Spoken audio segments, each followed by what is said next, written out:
In a small town of Westo, there lived two families, the Harrisons and the Thompson. Mr. and Mrs. Harrison were one of the wealthiest and most influential people in their town, whereas Mrs. Thompson worked for the Harrison as their housemaid, and together with her family, they lived in the servant quarters in Mr. Harrison's compound. Both the Harrisons and the Thompsons were blessed with daughters who were born on the same date and in the same hospital. Their names were Lynette and Linda. Mr. Harrison loved Linda just as much as he loved his own daughter, Lynette, and every time he went out shopping, he would shop for an extra bag and give it out to Linda. Despite living in the same compound, Lynette bullied Linda relentlessly, making her life miserable both at home and at school. Lynette made sure to let Linda know that she was nothing more than a lowly housemaid daughter. She used every opportunity in school to remind her of her predicament. Every time Linda got home, she would lock herself in her room, crying and asking God to make her parents rich so that her situation would change and so that she would have a sense of belonging among the rich kids in school.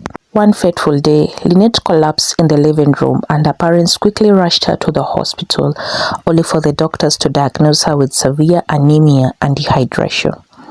The search for a suitable blood donor began. Mr. and Mrs. Harrison volunteered to be donors, but after a lab test result, their blood was not a match to that of Lynette. Mr. and Mrs. Harrison were devastated. They thought that there was a mix-up, but even after a second screening, their blood still did not match that of their daughter. In a haste to save his own daughter, Mr. Harrison quickly made a phone call back home to Mrs. Thompson and her family. Linda quickly volunteered to donate her blood to save Lynette. Together with her parents, they drove to the hospital. After a series of tests, the doctors were in shock and in confusion. Linda's blood was 99.9% match with that of Mr. and Mrs. Harrison, whereas the Thompson were a perfect match to Lynette. In a moment of confusion, Mr. Harrison hired a private detective to investigate the hospital where his wife and his house manager gave birth so many years ago. After months of investigation, the detective presented his findings to Mr. Harrison. It became clear that a malicious scheme had occurred on the day the girls were born. Mr. Harrison's business rival had paid off a nurse by the name Nurse Maya to switch the babies, causing a mix-up that had gone undetected for years. With the truth finally out, Mr. and Mrs. Harrison decided to ask the Thompsons to move into their mansion and raise the girls as sisters.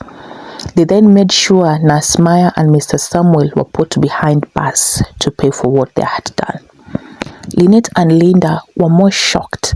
They couldn't believe they had been living under the wrong identity for so long. As they adjusted to their new reality, Lynette felt immense guilt for the way she had treated Linda. She realized that all the wealth and privilege in the world could not compare with the bond of family. Linda, on the other hand, struggled to reconcile her past treatment with her newfound sister. Despite their initial hardships, the two girls began to bond and form a strong sisterly relationship. They discovered they shared the same interests, hobbies, and soon became inseparable. Lynette learned humility and kindness from Linda, while Linda learned perseverance and resilience from Lynette.